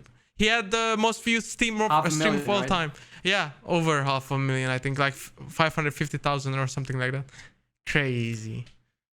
Take it away, Bence. I got nothing to add to this. Yeah, only thing I would add really is that he hyped it up so well. Like he made this singing video, it was interesting, and then he posted his YouTube link where he will stream, and that was like music and some background, and that went on for like a whole day, and people were already watching. And then he actually came back and uploaded also a YouTube video, and it was just went completely bonkers crazy, and he just broke the internet, or at least YouTube completely. So Yeah, and he had a second stream as well, right? And that had also crazy numbers. yeah, I think he is doing better, way better on YouTube than on Twitch, surprisingly, with all this hype around him and all this mystery. Like he's actually said on his stream that he still doesn't know why he was banned, which I completely don't believe, because no way he doesn't know. I just can't believe that, like, he has like $1 million worth of contracts probably with Twitch, and if you get banned you know exactly why, but he is still saying he doesn't know. So there's that. I don't know, but he's a happy guy, I think, because he's doing really well on YouTube right now. He's a happy guy. For sure. Yeah. Yeah, like I said, I don't have anything to add to this specifically. Like, anything streaming is on Bence. Yeah. Well, the other thing is for Shroud, he was like teasing these little videos for the past week, like chops of one big video, like little snippets, and they looked really cool. And when he came back, he like posted this big 2-minute video with like super cool animations and everything, and he's like, "Oh, I'm back home" or something like that. That was the title. I didn't realize he was gone though. He was on Mixer, so Ninja and him were on Mixer, and Mixer died. So no one knew where they're gonna go, basically. So it was a really weird time for streamers, because Doc, who is one of the biggest Ninja, is one of the biggest Shroud, who is one of the biggest for all Ghana at the same time, basically. Yeah. So who does... I don't even know any other streamers. Even if I would ask like who Twitch has left, I wouldn't even know. Well, now they have Shroud back, so that's good. Twitch? Yeah. He's back on Twitch. He went back to Twitch. Oh, I thought he went to YouTube. Sorry. No, he went back to Twitch, and Doc went to YouTube. And we don't. I'm not sure. You said Ninja is on Twitch. I'm not sure about that. I think I heard something that he had this like a stream on Twitch. That Oh, really? well. Because that's really funny, because I don't know if you know, but when Ninja left Twitch, they tested a feature on his channel where they put other creators on Ninja's channel. And wasn't there like some porn or something? yeah, exactly. The most viewed guy was like streaming porn. So it's funny that he would go back to Twitch after that, to be honest. But after the platform literally aired porn on your channel to kids. So I don't know. All right, let's keep moving, because we're only at like number 5. All right, so Suicide Squad got announced, and it's shockingly made by Rocksteady, which we've known for 2 years now from the rumors. I'm really worried about this game. We're gonna see more on the 22nd at the DC fandom event, which is funny because AT&T, who owns large chunks of DC and Warner Brothers, just laid off like almost everybody at the comic department at DC. Isn't it like the complete opposite of the Marvel Avenger game? Like DC Suicide Squad versus Marvel Avengers, like complete opposition. It's really funny. Yeah, one might think so. But I think Suicide Squad is literally Marvel's Avengers, like straight up. Yeah, but they are evil guys, right? And the Avengers are heroes. Oh, that's what he meant. Yeah, exactly. But I think it's the same game. Yeah, I know, but like what I meant is like one is Marvel, one is DC, one is heroes, one is like anti-heroes or Villains, whatever, villains. Yeah, so yeah, I haven't thought of that. That's actually kind of funny. Yeah. But I think at a bottom line is like Suicide Squad is literally you only have like one roster, but the funny thing is that they're all expendable, so you constantly get new people in. Yeah. So I think this game is literally Marvel's Avengers, but Suicide Squad. But you have a bunch of people with a bunch of abilities. You're gonna get more later on, and it's gonna be a live service. If you had a choice to fight good guys with, like, it would be so fun to fight Batman and Joker instead of the other way around. I don't know. I kind of like that concept. You know what I mean? Like, you are actually the villains, and you are against the heroes, while the other is the opposite. So this is like a new twist. I don't know if we had many games where you actually play the bad guys. So I think it's fun. I'm actually more excited about this one, and I'm more in like. I was always a Marvel fanboy, but now I watch so much DC series that I really like that as well. I like both, so I'm just happy. It's cool. I want to see more of this game. That's it. I mean, we haven't seen anything. I trust Rocksteady. The Batman games are awesome. The Arkham games. Very good. Yeah, I trust the developer, but also I trust Crystal Dynamics. The Tomb Raider games are great too. I think this literally comes down to what this game is. If it's a single player game with like co-op, 100% gonna buy it. If it's looking awesome, no questions asked. Mm-hmm. If this is Marvel Avengers but Suicide Squad skins, well, you don't like multiplayer, but it could be good multiplayer. Like, you don't have to write it off instantly. Like, it could be still interesting and good. Warner Brothers is like one of the most egregious companies when it comes to like loot boxes on microtransactions and shit. I don't trust them. I trust them less than Square Enix for sure. Yeah, we will see. But I'm kind of excited, to be honest. We have to see. I think it will take a while, right, to see anything. I am cautiously optimistic. The cool thing about it is that, like, in the teaser that they put out, they have like the Suicide Squad logo as a crosshair, and it's on the head of Superman, but it's bad Superman because his eyes are glowing. And when you went to the DC fandom, like they had a little trailer in which they showed all the people that are gonna be on the panels. There's I think Ed Boon it's called. He's the head of NetherRealms or the director of the Injustice games. And they already announced that Injustice 3 is on the way because the last game was Mortal Kombat and they always go from Mortal Kombat to Injustice, back and yeah. forth. So either they're gonna have a crossover or there maybe, yeah, like I said, the crossover. So the bad Superman from the Injustice universe is in the Suicide Squad game. And they kind of have to fight him. And maybe it's a single player game and then the single player ties into the next Injustice game or something. That would be really cool if they built their own. Max going deep in the speculations, it seems like.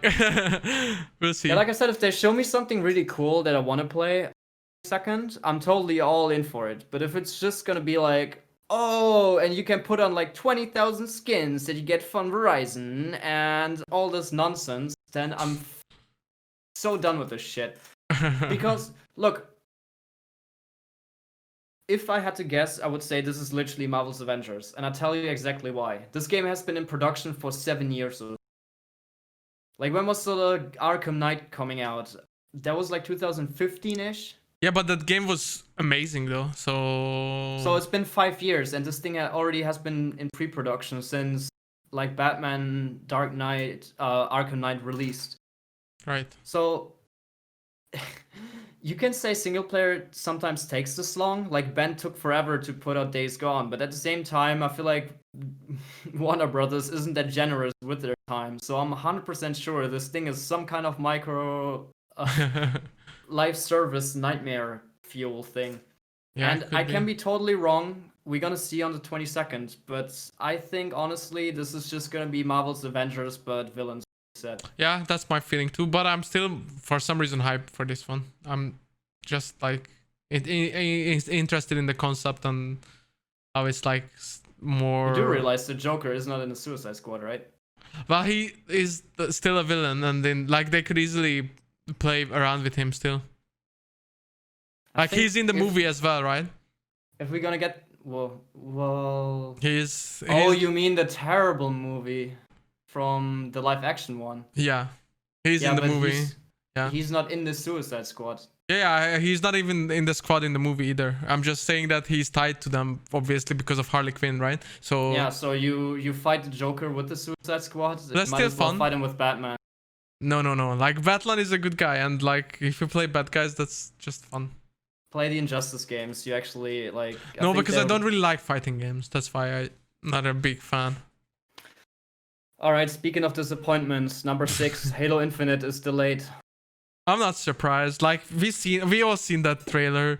It looked bad. They delayed it. Yeah, thank you. It's better to delay it than disappoint everyone. Yeah. Should have thought about it sooner, but I still on the side. Yeah. I think they needed Infinite to sell the Series X. I mean, yeah, if they didn't announce it, that would have been even worse, right? So it's better to announce than delay it. They said it's the only launch game for Series X so far. So if that thing is delayed, the Series X launches with nothing. It has Game Pass on mobile now as well, so you know, Max. I mean, like nothing first party. Yeah, interesting. But we still don't know half of the studios exactly. Yeah, but would you be fine with like... Imagine announce Fable launch title. I'm sold. Yeah. that would be a console seller for sure. Yeah. I doubt it. I highly doubt it. But yeah, if Fable looks dope as hell, I think I might actually consider buying. You would buy an Xbox? Yeah. Well, you could just buy a PC Max though, so... Yeah, no. Oh, you're too scared of the PC sucking you in forever. I know. Yeah, I know. I have only one rule on my PCs at work.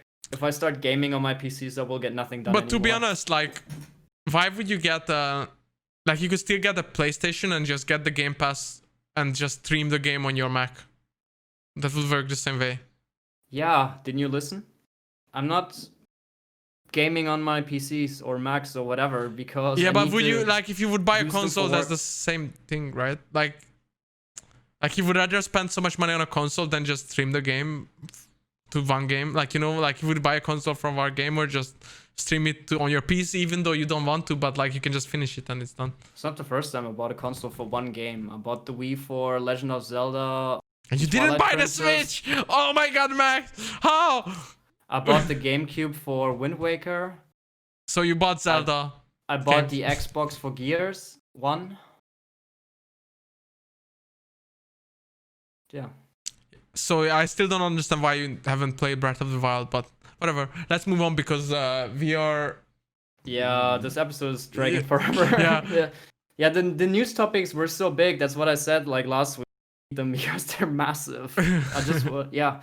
All right, let's go through number 7 quickly because we already kind of talked about this. Number 7, Control DLC. It's gonna be the Alan Wake DLC, and it's gonna launch at the same time as the Ultimate Edition, which is on the 27th, and it's gonna be launching for the first time on Steam because it was on Epic exclusive for a year. This is all terrible. Expansion great. Really want to play it. Already have the season pass. Love it. Already pre-love it. Love Alan Wake. Really want to play it so badly. Want to get back into Control. It's gonna be great. Ultimate Edition looks really cool. It's gonna be the game plus the expansion and new themes and new costumes, I think. Yeah. Bence is gonna get the Ultimate Edition, you already said? Yeah, I may get it. Yeah, exactly. If I have enough time and money for it, then I'll get it. Yeah.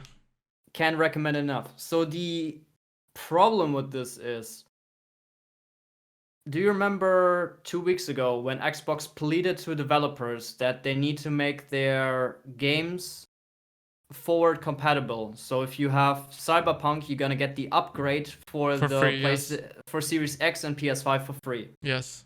Well, not for PS5, just for Xbox. So the way this works with Control is you only get the upgrade if you have the Ultimate Edition. Can you not upgrade the edition? But you still pay them. Yeah, but you get new content and... I don't know. I think you get like... I'm not sure if you actually get new costumes, to be honest. But didn't you say that it's a whole DLC? So if you have to pay like some money... It's the season pass and the game. But I think you'll save like... I don't know if you save anything. So wait, it's the same season pass that was already out? Yeah. Oh, okay. I thought it's a new DLC. Not just like a bundle with the DLC. They're selling each one for $15, but if you buy the season pass, it's $25 for like 2 big expansion packs. I think I spent on the Foundation like okay, so have I 5 seen hours or 6? That if you have the DLCs, you should get the upgrade for free, or just like your game should just update to Ultimate Edition because you already have it basically. Or if you miss like one DLC, then you should just have to like purchase that or upgrade to that, and then your game updates as well. I don't think that's the way it works. I think the way it works right now is only if you buy the Ultimate Edition you get the upgrade. Okay, so you would basically have to rebuy the whole game. Kinda. That sucks. Yeah. Yep. That does suck. And that's exactly what Xbox was trying to prevent by saying that developers should just make the upgrades for free. And every Control player who has the base game is kind of fucked right now because they can't get the update for free. They have to like get the Ultimate Edition. Ideally, there's gonna be an upgrade like for $10 or something, but as it looks for now, not great. Yeah, I feel like they will see the feedback, right? And they will probably do that. Like, there's no other way. Speaking of upgrading games, number 8, Ghost of Tsushima gets the Deluxe Edition. For $10, you can upgrade your edition to the Deluxe Edition, and you're gonna get behind-the-scenes documentaries and new in-game stuff. So new costumes and other things. Well, I will have to see if it's worth or not. Like, I don't really care about the background stuff because you can just probably YouTube that or find something. But like in-game stuff, if it's cool, I don't know if it's $11 cool, but we will see. Why not? I mean, it's optional. So the way I see it is, right, I got Control for $60 I think when it came out, but I haven't played it until now because it was just lying around. I had a bunch of stuff, but I just didn't want to play it because I didn't want to like, I don't know, I had this weird thing in which it looked so much fun that I just didn't want to like waste that fun. Yeah, kind of like that. But the second I finished the game, I immediately purchased the season pass. I could have waited a bit to like wait for a sale or something to get it cheaper because a couple of days the PlayStation 4 summer sale happened and it was price. But I just felt like Remedy did such a good job with the game. I just want to give them the money. Yeah, but at the same time, And the I feel season like if pass you- has actually content in it, like story. Yeah, and if you spend like 60 hours in Ghost of Tsushima or something, yeah, you definitely got the $60 worth out of it, like just fun-wise. I mean, at that point, you might as well just still. And like, but if the upgrade pack is just costumes, I don't think it's worth. Like, if it's like a quest line at least or something, then yeah. I don't know. I think it's costumes and in-game items, I would say, because it would be weird if they already had. Yeah, like, but new missions and a lot of in-game items are connected to quests. Like you have to finish a quest and then you get the item. Like a lot of like legendary swords or skins basically, and then you have to like investigate, do a quest line, and then you unlock the actual item itself. So Yeah. if it's that way, I think it's worth probably. I think we'll need to know more about it to see if it's worth it or not. Yeah. Speaking of PlayStation games adding new things, Last of Us 2 adds the permadeath mode and the grounded mode, which is like the hardest difficulty ever. Are you gonna play them? They added 2 new trophies. Now my trophy list says I'm 95% done, and it frustrates me to no end. But I just can't spend another 40 hours in this game playing it through again. But you have the plat already, so it doesn't really matter, right? Yeah, but it says forever now, 95% instead of 100. Well, okay, but you can just go back to the game in a year and just play it again. Like, you don't have to grind Yeah, it. I think that's my current plan. Just like wait for a while because I've been finishing this game in like 2 months twice, and the second playthrough was much easier, even though I was playing on hard, so it only took like 20 hours instead of 30. But I feel like this grounded mode and permadeath, like you need to constantly save. Everything would kill you every second you move. You will barely find resources. I think this will take like 40 hours. But what does permadeath mean exactly? Like, wouldn't that mean that you lose your save or something? I hope not. That sounds like that. Like, if permadeath usually means that if you die, and you have to restart. Yeah, I think this. I gotta hope not. I think I don't think they will be that assholery. I think this means that. I mean, you need to save yourself. There's not gonna be auto saves, and if you die, you can't just start. You have to like for example, if you're in a skirmish, right? In the normal game, it saves like every time you're safe. Yeah. But if you are in a skirmish and you save when you're not safe and you're attacked by a dog and die over and over again and there's no way out, then you just have to restart over. Oh, by the way, randomly, I just noticed that on our recording, your shirt actually doesn't say raw, it says war. Yeah. That's great. What is it good for? Absolutely nothing. Yeah. Well, but so, like, for example, Diablo, which is like an online game where you have characters, the permadeath mode is permadeath. Like, even if you played for 20,000 hours and you die, you're gone. God, so, like, we'll Last of Us is hard enough as it is. On hard, I died so many times. Can't imagine. Like, it's so quick as well. Like, sometimes you just can't help it. If there's like a bunch of people just seeing you, you're just fucked if you run in the wrong corner or something. Yeah, I will see. Interesting. I'm gonna look into this some more because it's been out for 2 days, so I'm just gonna research and maybe I still have it on the console. Yeah, you can update us next week about it, like how it exactly works. I might just be back sucked into The Last of Us. No, please don't play it. Mode. Just read what it is, Max. Please don't play it. All right, number 9, which is really exciting to me, and also non-news again. There were new job listings for the new BioShock game, and they were talking about new and fantastical world as a location. Oh my god, a new game would have a new location? Unheard of. Like, I think this is like a new industry breaking news. Like, the new game has new location. I find it so funny. This week has been so jam-packed with news that they didn't need all this nonsense with like Spider-Man and this BioShock thing, but they still threw it in there for no reason. It's so dumb. It's like, of course, they can't go back to Rapture because it's already been in 2 games. They can't go back to Columbia because it's done with.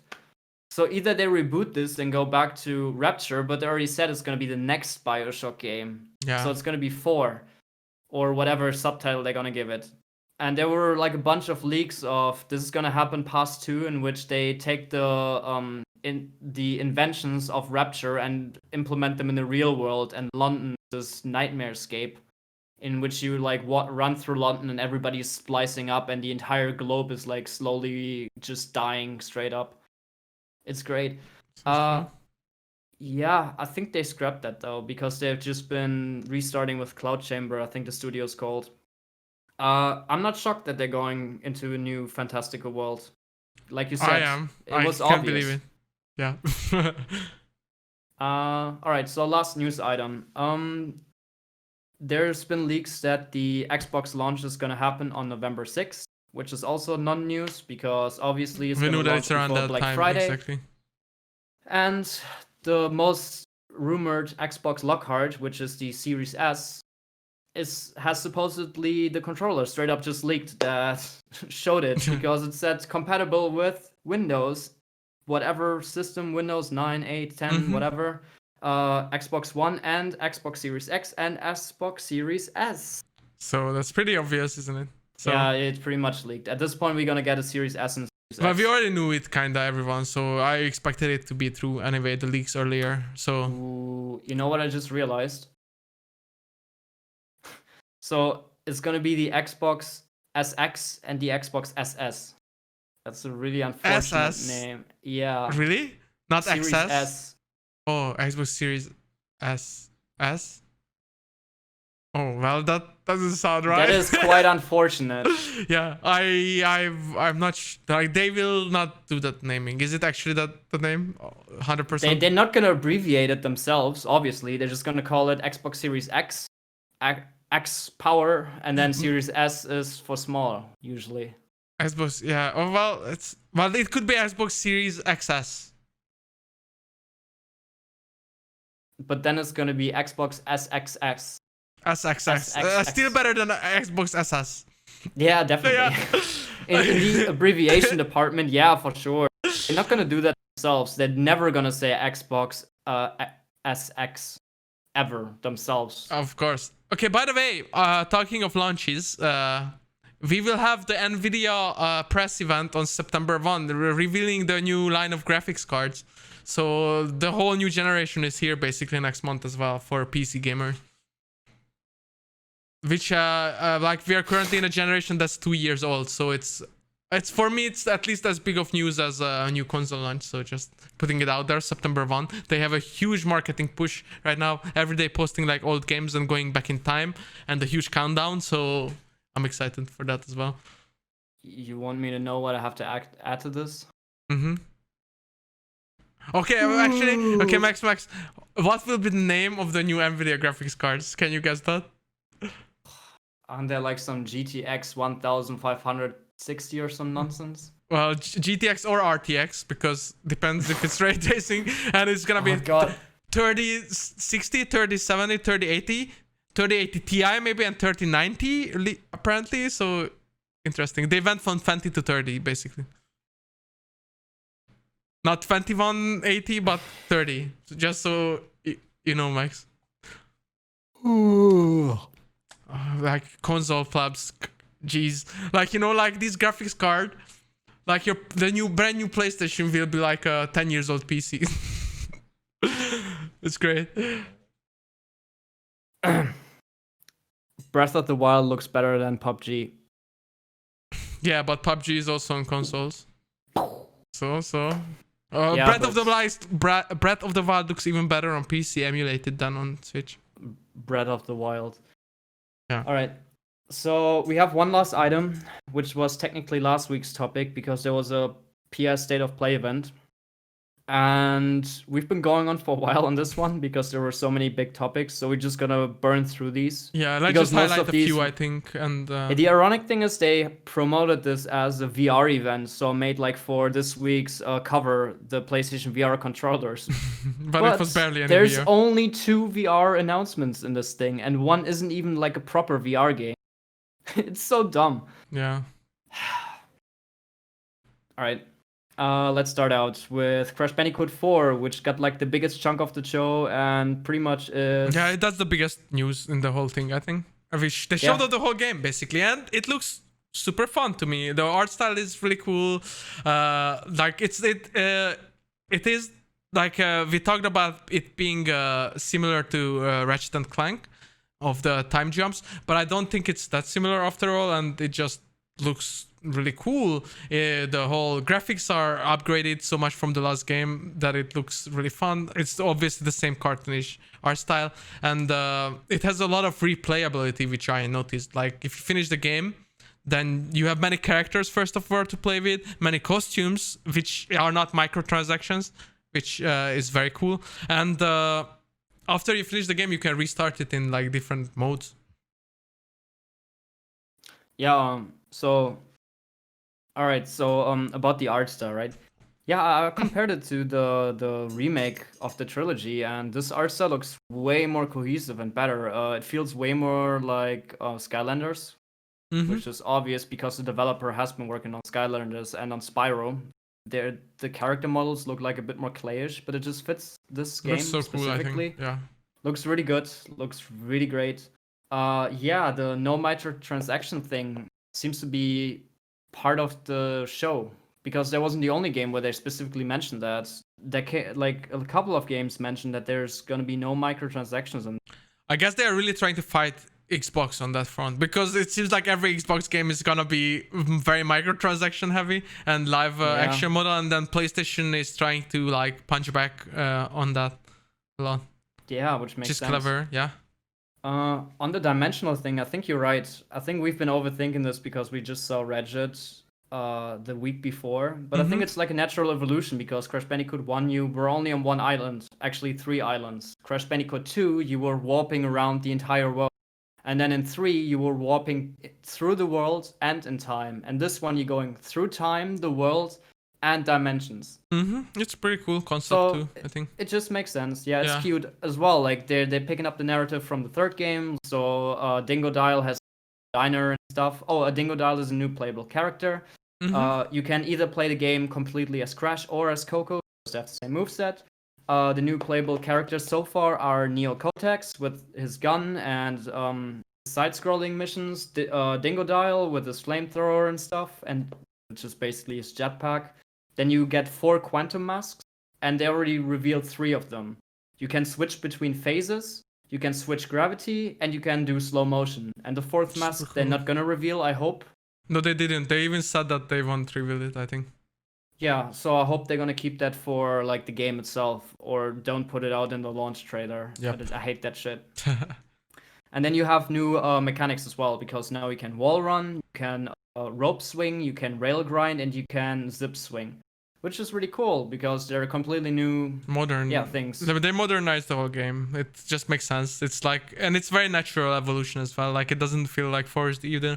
I think it's really cool. I don't even like these kind of games. Like I'm not a big fan of like Mario games even. Crash I was never a big fan of. I only like in this genre the Spyro kind of games, which is kind of different because there you collect stuff, but like in a different way, weirdly. But even as someone who doesn't like this genre that much, the game looks super fun to me and I may actually get it. So I'm sold. I really want to play it, but something inside me is dying because I already know I'm not going to earn that platinum because it's too much. Like usually in these games you need to go through the level, you get a crystal, then you have to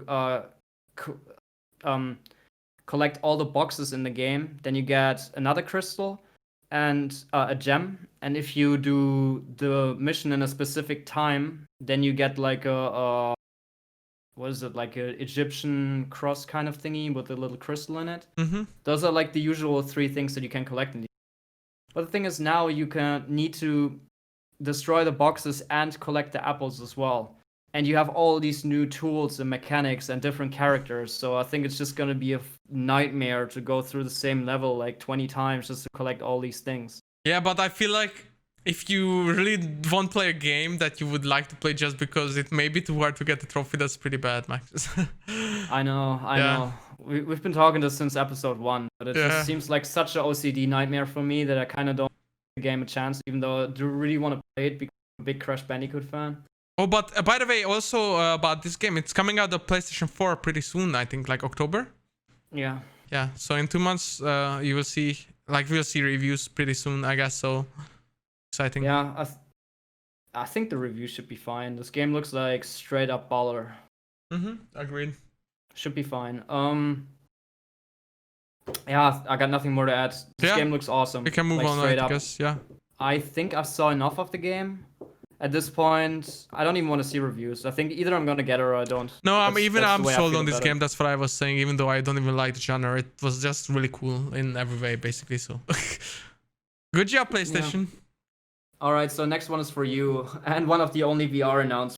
So, Hitman 3, which was already announced. Now you can play the game completely in PSVR and the other two games as well.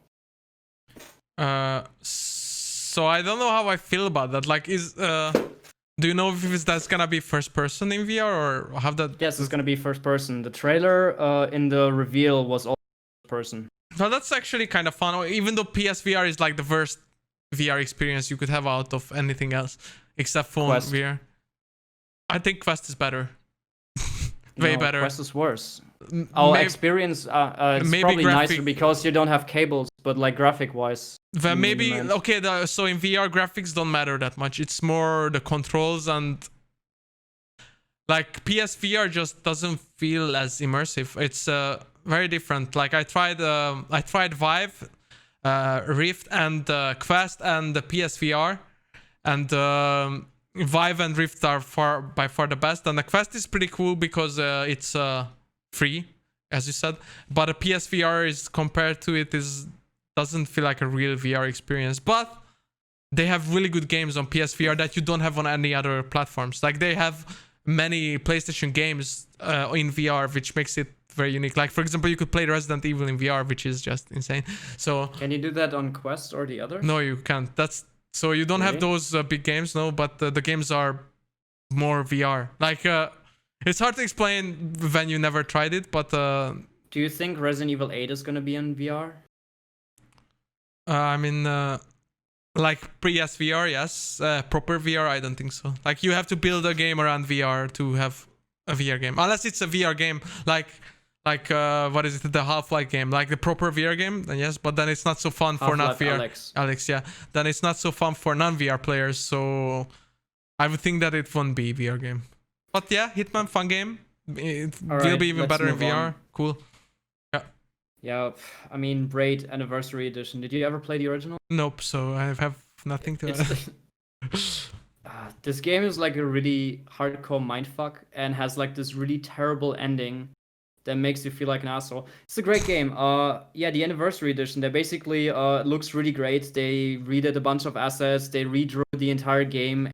Sure, looks like hand painted. It's really great. If you have played Braid before, or if you into like side scrollers, get it.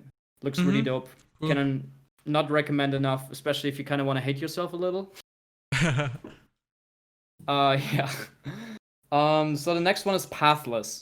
And Bence, you said that they were showing off like some PS5 and PS4 games that were kind of looking weird. So the thing is with this that It's from the same developer as Abzu, like this diving game. With the that's a freaking amazing game, by the way, and also like that's very similar to the Journey kind of games. Exactly, yeah. Because I think they're developers that were split off from that game company and started Giant Squid and then developed Abzu. And that's their new game, Pathless. But the thing is that it's actually an iPhone game because it has been promoted like for years on the Apple Arcade. It's not out yet, but it has been promoted. So that's why it kind of looks the way it does. It's just pissing me off so much that these games are like launching on... Is it only iPhone though? Like because at this point, like phones are for these kind of games, because these games are not really graphically intensive, but just like a smaller like visual experience, but not like realistic or like graphics breaking. So I could imagine it working on mobile easily, but if it's only on mobile, that's really sad, to be honest. It was made for mobile, but it's going to be ported to it's going to launch on PS4, I think, too. I don't think that's that bad, actually. Like the mobiles are so good now. But I think it's so sad. I would have rather just had that studio make like a new experience for PlayStation that's like mind-bending, like Abzu. Yeah, and the ironic thing is that the studio that Giant Squid split off of what is it? That game company that made Journey and that made oh my god, I'm blanking right now. Flower, Flow, and Journey. Yeah, they made those games. They worked on a game called Sky, Children of the Wind or something. And it's like so crazy beautiful. Looks straight up like Journey, but you can fly over islands and the clouds, and everything is great. But it's also just a mobile phone game. So, yeah, And but I played it for a while, and it is fun. But it's just annoying that you have the screen and the controls are weird on the phone and stuff. yeah, that's why I'm playing. Maybe on the phone it's not the best, but if you think about it, the phone is basically a Switch. Like the hardware in the Switch is in some phones, the phone hardware is better than your Switch. So I don't think it's that big of a deal unless they are not ported properly with the to other. Switch, you have a operating system that's targeted towards it. You can buy games, you can like store games. You have cards in there. You have actual proper controllers. Like if my phone had proper controllers that I don't have to buy separately from like third party or something, I would totally game on that maybe. Yeah, that's not what I'm saying. But like, if it also comes out on other. Like, if it comes out on PlayStation, then what's the problem, really, you know? Sky hasn't been out on anything else than mobile so well, that far. sucks. Yeah, that's sad. If like that's this the game that I games want are to play the most. not coming And it out. also has like microtransactions and all this bullshit. Yeah, that's just sad. Yeah. All right. Next one. I don't have much to say. Spelunky 2. If you played the first one, Very not my kind of game. It's like a 2D It's like a pixel art roguelike. kind of game. Yeah. yeah, it's a roguelike. You go into a dungeon, you collect something, and then you get out. It's kind of like just loot based. Yeah. Yeah. Then Genshin Impact. It looked great. It looked like an anime, right?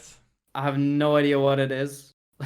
Like I couldn't figure out what kind of game it is. If it's like a role-playing game, I thought MMO. so. I thought it was like a JRPG, like this open world kind of Japanese JRPG. I thought so too in the beginning, but there's too many characters that look unique. I think it's an MMO, to be honest.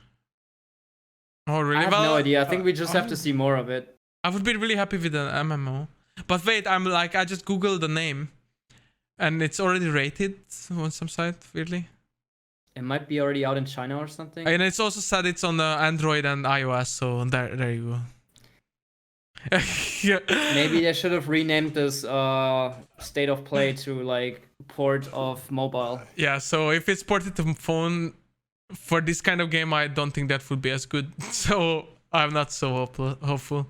All right, so the next one is Aeon Must Die, which is a hyper stylized 90s beat 'em up, like with a synth vibe and stuff. Looks cool, not my kind of game. Yeah. Looks really funny, to be honest, like kind of Transformers-y. I don't know. Yeah, same. Cool. Not really my kind of game, but it looked really cool and quick. Yeah, same as the next one, which has the weirdest ass name. And Mutationum. And the and is spelled with two N's, and instead of just saying mutation, it says Mutationum. It's a cyberpunk side-scroller. I think it's actually called Unknown Mutation, Max, but... Is it? Yeah. I tried to figure out what the hell it was called. It's Unknown Mutation, yeah. Yeah, I don't have much to add to this. Same. Let's go to a game that actually we can say something about, which is Bugsnax, which was at the PlayStation reveal event. Yeah, I think it was... like, I was actually, like, if in the first PS event, I was like, oh my god, what the hell am I looking at? Yeah, but this time it was kind of nightmare fuel. You were eating, like, hot dog parts of you and shit, and the animals were all disgusting and weird. Yeah. Yeah, this one is better. Like, you have quests, you have, like, quirky characters, you can, it's kind of like a Pokemon game-ish. Mm-hmm. You can catch, like the little animals that you can eat. You can trap them, you can take pictures of them, aka like Pokemon Snap or something. And then you take all of that and make them into resources or something to rebuild Snacksburg. So like your own little city and stuff. I think that's really cool, actually. Like, I was almost sold on this game now because compared to the last one, which was just weird, now I actually... They put some narrative around it, kinda, and show them way more features. It's pretty cool, actually. So I feel like it's some kind of cross between like Animal Crossing or Harvest Moon and Pokemon. Yeah, I thought of Animal Crossing basically, but with Pokemon exactly. It was my thought too. Yeah. It's kind of cruel. I wish the creatures would look better and not so nightmarish. Yeah, but it But makes it it's, unique at the same time a bit. Like, yeah, that's true. All right. So next one is Vader Immortal, which is an Oculus port. It was only an Oculus before. Now the Star Wars Vader Immortal PSVR. It's gonna yeah. launch on the 25th of August. So So in 1 week basically. But well, it's an Oculus port, weeks. so we already know what to expect. It's okay. yeah, I don't care. Nothing new. It got a lot of glowing reviews. I think it's like 3 episodes or something. Mm-hmm. Yeah, more power to them for the people who want to play it. Yeah. Yeah, they showed off the Alan Wake trailer for Control. It's like the 4th time we mentioned Control this episode. You just love your control. You liked being in Ah. control, Max. Nice. Take control. Yeah, man. I'm hyped for this. I can't wait. It's gonna launch on the 27th with the Ultimate Edition and the other stuff. Like I said, I already have the season pass, so I'm definitely gonna get that thing. Next one is Auto Chest, which is another mobile port, right, Bence? Or is it a Steam port? I'm not sure if it's on mobile as well, but definitely on PC. Yeah. I think For a long Yannicka was time. playing this on her phone as Really? well. Yeah. So this is a big deal, right? Like the auto chess thing was like huge last year. Yeah, I it think. was exactly. It was huge. Okay. Like these games were pretty huge for a while, but slowly faded away. I guess Team Fight Tactics is the biggest one still, which is the League of Legends version. Auto chess, I think, is less popular now. Yeah. All right. Yeah, I didn't know much about it. Just I didn't care. Yeah, I don't care The much. next one is Pedestrian, which looks awesome. It's like this what is it called? Like this sketch style. Like you have these little sketch figurines, and you're solving puzzles, and and these puzzles are all around the world, and you're like moving from traffic lights that have like these little sketch figurines where you have to like go from one point to the next to like the next I don't know, sidewalk, Yeah. and the camera shifts around, and it's like this little cute puzzle game. And Yeah, it's this game really, looked really dope. freaking amazing. Actually, I don't like these kind of games, but it looks so fun how it like shifted from like you were walking in like these signs, and then you go from one sign to the other, and every perspective changes and stuff. It just it was so cool. Really Definitely gonna get that one, and it's out on Steam already. So I checked out some Oh. reviews, and they're actually very, very, very positive. I'm not I surprised. mean, it's not as many reviews in yet, but they're all positive. So I'm really looking forward to this. I'm definitely gonna get that one.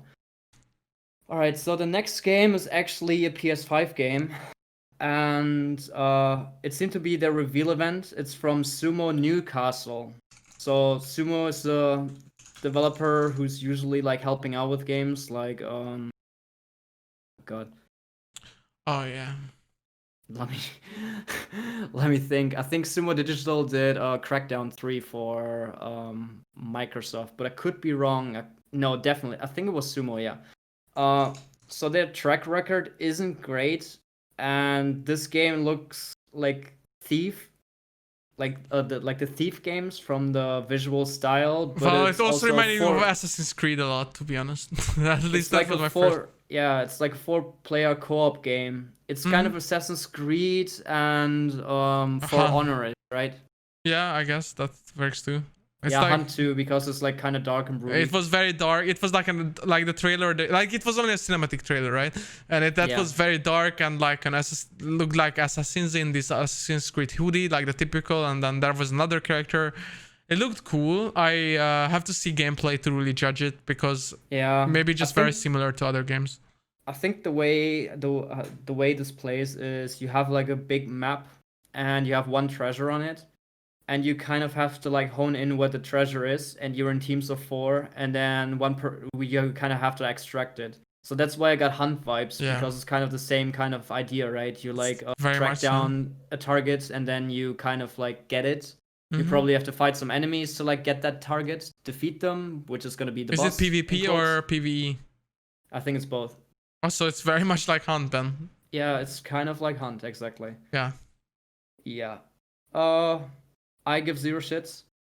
I mean, Straight up. have to see. Like, It's could be good, could be really bad. Like, really. That lost me on multiplayer.